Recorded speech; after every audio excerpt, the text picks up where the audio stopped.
Hello दोस्तों, मैं हूं नूतन मेहता और आप सभी का बहुत बहुत स्वागत है आपके अपने यूट्यूब चैनल मेडिट्यूब में। तो आज की इस वीडियो में जानने वाले हैं कैल्शियम का इम्बैलेंस। जब बॉडी में कैल्शियम कम हो जाएगा तो किन किन दिक्कतों का सामना करना पड़ता है। तो इस वीडियो में जानेंगे आज हाइपोकैल्सीमिया के बारे में। तो चलिए वीडियो कंटिन्यू करते हैं। इम्बैलेंस इन कैल्शियम, कैल्शियम का घट या बढ़ जाना। नॉर्मल जो कैल्शियम लेवल होता है वो होता है 8.6 to 10 यानी 8.6 से लेकर 10 के बीच होता है, ये सामान्य होता है। अगर कैल्शियम जो लेवल है 8.6 mg से कम हो जाएगा तो ये हाइपोकैल्सीमिया का कंडीशन हो जाता है। अगर 10 mg पर डे से ज़्यादा हो जाएगा तो ये हाइपरकैल्सीमिया हो जाएगा। तो इस वीडियो में जानेंगे हाइपोकैल्सीमिया। तो हाइपोकैल्सीमिया जो होता है, हाइपो मतलब लो हो जाना, कैल्सी मतलब कैल्शियम और ईमिया मतलब ब्लड। तो क्या होता है कि ये लो हो, हाइपो मतलब लो, कैल्सी मतलब कैल्शियम और ईमिया मतलब ब्लड, यानी ब्लड में कैल्शियम लेवल का कम हो जाना। ब्लड में सामान्य से कैल्शियम लेवल जब कम हो जाता है तो ये कंडीशन हाइपोकैल्सीमिया होता है। When serum calcium level decreased 8.6 mg per day called as hypocalcemia। मतलब जब हमारे ब्लड में सीरम लेवल जो है 8.6 mg पर डे से कम हो जाता है तो ये कंडीशन हाइपोकैल्सीमिया कहलाता है। ये किन किन कारणों से होगा तो उसके बारे में जानेंगे। तो सबसे फर्स्ट काउज है less intake of calcium diet, यानी आपने कैल्शियम डाइट को बहुत कम लिया है, या फिर एक्सक्रीशन ऑफ कैल्शियम, या फिर आपके बॉडी से कैल्शियम निकल गया है। तो इसके क्या क्या रीजंस हो सकते हैं उसके बारे में जानते हैं। तो लैक्टोज इंटॉलरेंस। लैक्टोज इंटॉलरेंस का मतलब होता है कि अगर किसी पेशेंट को आप दूध दे रहे हैं और वो दूध पीते ही तुरंत वॉमिट कर देता है तो इसको कहते हैं लैक्टोज इंटॉलरेंस। मतलब उसे दूध पच नहीं रहा है, मतलब मिल्क या मिल्क से बने जो प्रोडक्ट होते हैं उसमें सबसे ज़्यादा कैल्शियम पाया जाता है और उस जो मिल्क वाला प्रोडक्ट है उसे पचा ही नहीं पा रहा है पेशेंट, तो इस कंडीशन को कहते हैं लैक्टोज इंटॉलरेंस। उसके बाद है सीलियक डिजीज। सीलियक डिजीज वो होता है जैसे कि ज्वार होता है, उसके बाद जो गेहूँ होता है, इसे खाने से क्या होता है, उसे एलर्जी होता है। ज्वार और गेहूं में ग्लूटीन नाम का एक प्रोटीन पाया जाता है जिससे एलर्जी होता है, जिससे स्मॉल इंटेस्टाइन का जो म्यूकोसा का लेयर होता है वो डैमेज हो जाता है, जिससे सही से एब्जॉर्प्शन न्यूट्रिशन का नहीं हो पाता है, जिसके कारण हाइपोकैल्सीमिया की कंडीशन उत्पन्न हो जाती है। उसके बाद है क्रॉन्स डिजीज। क्रॉन्स डिजीज में भी क्या होता है कि स्मॉल इंटेस्टाइन में इन्फ्लामेशन होता है, जिसके कारण न्यूट्रिशन का जो होता है एब्जॉर्प्शन सही से नहीं हो पाता है, न्यूट्रिशन उसको अवशोषित नहीं कर पाता है स्मॉल इंटेस्टाइन, जिसके कारण हाइपोकैल्सीमिया की कंडीशन हो जाती है। उसके बाद है रीनल फेल्योर। रीनल फेल्योर के केस में भी क्या होता है कि बॉडी से एक्सक्रीट हो जाता है जो कैल्शियम है, इसके कारण भी क्या होता है कि हाइपोकैल्सीमिया की कंडीशन उत्पन्न हो जाती है। आपको डायरिया के केस में भी दिखने को मिलता है हाइपोकैल्सीमिया के कंडीशन। उसके बाद है एल्क्लोसिस। एल्क्लोसिस के केस में भी आपका कैल्शियम लेवल कम हो जाता है। उसके बाद है हाइपर प्रोटीन यूरिया, यानी आपका जो होता है यूरिन में प्रोटीन की मात्रा भी ज़्यादा आ रही है और बहुत ज़्यादा यूरिन आ रहा है, इसके कारण भी आपके बॉडी में हाइपोकैल्सीमिया का कंडीशन देखने को मिलता है। एक्यूट पेनक्रियाटिस, मतलब तुरंत जो इन्फेक्शन होता है पेनक्रियाटिक्स में वही है एक्यूट पेनक्रियाटाइटिस, मतलब आपके जो पेनक्रियाज है उसमें इन्फेक्शन हो गया है, इसके कारण भी क्या होता है कि हाइपोकैल्सीमिया की कंडीशन उत्पन्न हो जाती है। उसके बाद है हाइपरफॉस्फेटीमिया, यानी आपके ब्लड में फॉस्फेट का लेवल बढ़ गया हो। ये जो कैल्शियम और फॉस्फेट ये दोनों एक दूसरे के विपरीत होते हैं। जब कैल्शियम कम हो जाता है तो फॉस्फेट लेवल बढ़ जाता है, तब क्या होता है हमारा फॉस्फेट लेवल इंक्रीज हो जाता है। ये दोनों एक दूसरे के विक्रमानुपाती होते हैं, उल्टा होते हैं। जब कैल्शियम कम रहेगा तो फॉस्फेट का लेवल ज़्यादा हो जाएगा। इस केस में क्या होता है कि इसको कहते हैं हाइपरफॉस्फेटीमिया, मतलब इस केस में क्या हो हाइपोकैल्सीमिया की कंडीशन दिखने को मिलेगा। उसके बाद है इमोबिलिटी, यानी इमोबिलिटी का मतलब होता है कि अगर कोई पेशेंट बेड पे ही पड़ा रहता है, इस कंडीशन में क्या होता है कि जो बोन पे पड़ा कैल्शियम है वो हटने लगता है। जब हटने लगेगा तो जो होता है पैथोलॉजिकल फ्रैक्चर होने के चांसेज हो जाते हैं। तो कभी भी पेशेंट को आप फिर एक्टिव एक्सरसाइज या फिर पेसिव एक्सरसाइज करवाते रहना, नहीं तो जो बोन का अगर एक्टिविटी नहीं होगा तो उससे कैल्शियम हटने लगता है, जिसके कारण क्या होता है कि पैथोलॉजिकल फ्रैक्चर का चांसेज हो जाता है। उसके बाद थायराइड सर्जरी। थायराइड सर्जरी में क्या होता है कि एक्सीडेंटली पैराथायराइड ग्लैंड रिमूव्ड, मतलब एक्सीडेंटली क्या होता है, पैराथायराइड ग्लैंड को रिमूव कर दिया जाता है। जो पैराथायराइड ग्लैंड का काम जो होता है वो होता है कि हाइपोकैल्सीमिया का जो ये कैल्शियम का क्या होता है कि उसको मेंटेन करके रखता है। पैराथायराइड ग्लैंड, जो हमारा पैराथायराइड ग्लैंड है वो क्या करता है, कैल्शियम को मेंटेन करने का काम करता है, कैल्शियम को मेंटेन करने का काम करता है। अगर वो मेंटेन नहीं करेगा तो अगर या फिर बॉडी से एक्सक्रीट हो गया, अगर मेंटेन नहीं करेगा पैराथायराइड ग्लैंड तो, या फिर एक्सक्रीट हो गया तो इसके कारण क्या होता है, शरीर से बाहर निकल जाता है। इस केस में भी क्या होता है कि हमारे ब्लड में कैल्शियम का लेवल कम दिखने को मिलता है। तो ये रहे आपके हाइपोकैल्सीमिया, यानी आपके ब्लड में कैल्शियम कम हो जाने का क्या क्या कारण हो सकते हैं। तो चलिए अब जानते हैं क्लिनिकल मैनिफेस्टेशन ऑफ हाइपोकैल्सीमिया, यानी ब्लड में जब सीरम कैल्शियम लेवल कम हो जाता है तो क्या क्या आपको सिस्टम वाइज साइन देखने को मिल सकते हैं, क्या क्या लक्षण दिखने को मिल सकते हैं। तो चलिए देखते हैं। सबसे पहले बात करते हैं कार्डियोवास्कुलर सिस्टम के अंदर क्या क्या चेंजेस देखने को मिलेंगे। फर्स्ट है पेरिफेरल पल्स डिमिनिश्ड, यानी पेरिफेरल जो पल्सेज होगा वो कम देखने को मिलेगा। हाइपोटेंशन की कंडीशन रहेगी, यानी बीपी डिक्रीज होना स्टार्ट हो जाएगा।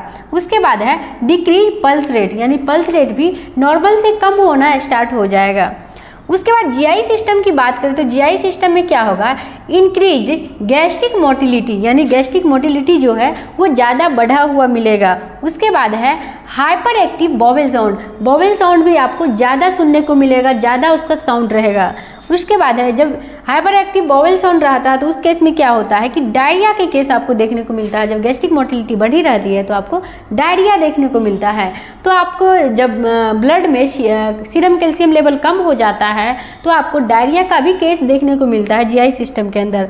उसके बाद बात करते हैं न्यूरोमस्कुलर सिस्टम के अंदर क्या क्या दिखने को मिलेगा। तो देखते हैं, इसमें जो है मसल्स क्रैम्प देखने को मिलेगा, मसल्स मतलब पेन करेगा। उसके बाद काफ मसल्स पेन, यानी जो पिंडी के मसल्स होते हैं टखना के जस्ट ऊपर जो पिंडी के मसल्स होते हैं उसमें आपको दर्द देखने को मिलेगा। उसके बाद टिटेनी रहेगी, जब आपके ब्लड में सीरम कैल्शियम लेवल कम रहेगा तो आपको टिटेनी भी देखने को मिलेगा।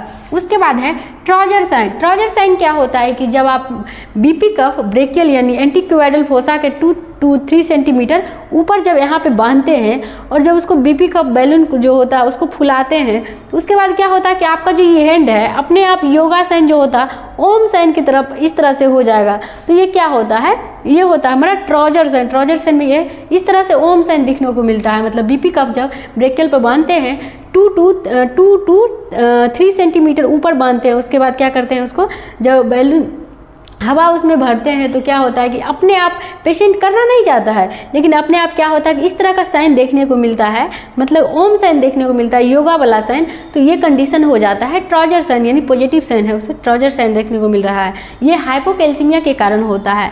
उसके बाद है चौबिस्टिक साइन। चौबिस्टिक साइन क्या होता है कि tapping on face moves toward the tapping side मतलब बाद है hyperactive deep tendon reflexes, यानी बहुत ज़्यादा डीप टेंडन रिफ्लेक्सेस देखने को मिलेगा। ट्विस्टिंग होगा, जब आप मैनेजमेंट नहीं करेंगे ट्विस्टिंग भी होगा। उसके बाद सीजर भी आना स्टार्ट हो जाएगा, यानी हाइपोकैल्सीमिया की कंडीशन में सीजर भी आना स्टार्ट हो जाता है। उसके बाद है ईसीजी चेंजेस ड्यूरिंग हाइपोकैल्सीमिया, यानी ईसीजी में क्या क्या चेंजेस देखने को मिलेंगे जब क्या होगा कि ब्लड में सीरम कैल्शियम लेवल कम होगा। तो ईसीजी चेंजेस में प्रोलॉन्ग्ड एसटी इंटरवल, यानी प्रोलॉन्ग्ड एसटी देखने को मिलेगा, प्रोलॉन्ग्ड क्यूटी इंटरवल, ये दोनों प्रोलॉन्ग्ड देखने को मिलेगा। उसके बाद यदि लैब वैल्यू की बात करते हैं तो लैब वैल्यू में क्या होता है कि आपका सीरम कैल्शियम लेवल होता है जो नॉर्मल होता है 8.6 to 10 mg/डेल, इससे भी कम देखने को, मतलब जो 8.6 है उससे कम देखने को मिलेगा। तो ये होता है हाइपोकैल्सीमिया की कंडीशन में। तो आपने जाना कि ये जो कार्डियोवास्कुलर सिस्टम के अंदर पेरिफेरल जो पल्स होता है वो कम देखने को मिलेगा, पल्स रेट डिक्रीज मिलेगा, बीपी कम देखने को मिलेगा। जीआई सिस्टम में आपको मुख्य रूप से गैस्ट्रिक मोटिलिटी ज़्यादा रहेगा और डायरिया का केस देखने को मिलेगा। उसके बाद न्यूरोमस्कुलर सिस्टम के अंदर सबसे जो इंपॉर्टेंट साइन है ट्रॉजर साइन देखने को मिलेगा और ये चौबिस्टिक साइन देखने को मिलेगा। ट्राउजर साइन में ओम साइन दिखता है और चॉपस्टिक साइन में क्या होता है कि जिस तरफ आप जैसे फेस पे टैप कर रहे हैं तो ये इसी साइड में इस तरह से मूव कर जाता है। इस तरह से चॉपस्टिक साइन देखने को मिलेगा। जिस तरफ अगर आप टैपिंग करिएगा उसी साइड में घूमता है, ये होता है चॉपस्टिक साइन। जैसे इस तरफ टैपिंग के इसी तरफ मुंह घूम जाता है, ये चॉपस्टिक साइन होता है। उसके बाद ये इसी चेंजेस की बात करें तो इसी चीज चेंजेस में क्या होता है कि प्रोलॉन्ग्ड एसटी इंटरवल और प्रोलॉन्ग्ड क्यूटी इंटरवल, और उसका लैब वैल्यू में होता है 8.6 से उसका लैब वैल्यू कम आएगा। तो इस तरह से आपने जाना क्या क्या लक्षण देखने को मिलेगा सिस्टम वाइज। तो चलिए आप जानते हैं कि इसका मैनेजमेंट कैसे करेंगे। जब ब्लड में कैल्शियम सीरम लेवल जो होगा कम हो जाएगा, हाइपोकैल्सीमिया की कंडीशन रहेगी, तो उसका क्या क्या मैनेजमेंट करेंगे। तो सबसे फर्स्ट है and assess the every system changes, मतलब हर एक सिस्टम में क्या क्या चेंजेज आए हैं, cardiovascular system, nervous system, GI system के अंदर क्या क्या चेंजेज आएंगे उसको एसेस करेंगे। उसके बाद है सप्लीमेंटेशन ऑफ कैल्शियम, मतलब ओरली इंटेक भी देंगे कैल्शियम सप्लीमेंट का। ओरली इंटेक में क्या देंगे, milk and milk product, milk से बने जो प्रोडक्ट होते हैं मिल्क भी देंगे और उससे बने प्रोडक्ट को भी देंगे। उसके बाद चीज़ देंगे, उसका स्पिनेच, योगर्ट का मतलब दही, ये सब देना है ओरल सप्लीमेंट में, ताकि कैल्शियम का लेवल इंक्रीज हो, हाइपोकैल्सीमिया से वो नॉर्मल कंडीशन में आ जाए, उसका कैल्शियम लेवल जो है नॉर्मल आ जाए। इसके लिए क्या करना है कि कैल्शियम ओरली सप्लीमेंट देना है, जितना कैल्शियम रिच जो डाइट है उसे देना है। उसके बाद बात करते हैं जब इससे नहीं होगा, ओरली सप्लीमेंट से नहीं होता है, तब IV administration of calcium gluconate, तब क्या देंगे, IV administration of calcium gluconate injection होता है, फिर उसे देंगे। उसको स्लोली डिजॉल्व करके दिया जाता है, या फिर आप डायरेक्ट भी दे सकते हैं, बहुत स्लोली दिया जाता है। उसके बाद है when giving calcium that time add vitamin D for better absorption of calcium, मतलब अगर कैल्शियम का टेबलेट वगैरह दे रहे हैं तो उसका सही से एब्जॉर्प्शन, बेटर ऑब्जॉर्प्शन के लिए आप विटामिन डी का भी जो होता है सोर्स उसमें आप ऐड कर सकते हैं। विटामिन डी का टेबलेट वगैरह आता है उसे आप ऐड कर सकते हैं, जिससे क्या होगा, कैल्शियम का सही से एब्जॉर्प्शन होगा। उसके बाद है stop the phosphate medication. Phosphate medication इसलिए स्टॉप करने के लिए कहा जा रहा है, क्या है कि कैल्शियम जो होगा, कैल्शियम जब डिक्रीज होगा तो फॉस्फेट का लेवल क्या होगा, इंक्रीज हो जाएगा। इसके लिए क्या करना पड़ेगा, फॉस्फेट के लेवल को क्या करेगा, स्टॉप करना पड़ेगा, स्टॉप फॉस्फेट मेडिकेशन को। उसके लिए क्या करना पड़ेगा, एल्यूमिनियम हाइड्रोक्साइड देना है। एल्यूमिनियम हाइड्रोक्साइड से क्या होगा कि डिक्रीज फॉस्फेट लेवल, यानी फॉस्फेट का लेवल होगा जो वो कम होगा।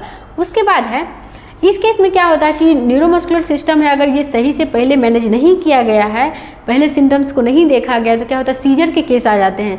उसके सेफ्टी के लिए क्या करना है, प्रिकॉशन के लिए क्या करना है कि इलेक्ट्रोइंसेफ्लोग्राफी कराना है, EEG इलेक्ट्रोइंसेफ्लोग्राफी करवा लेना है, जिससे उसका कन्फर्मेशन हो जाता है कि सीजर का क्या कंडीशन है।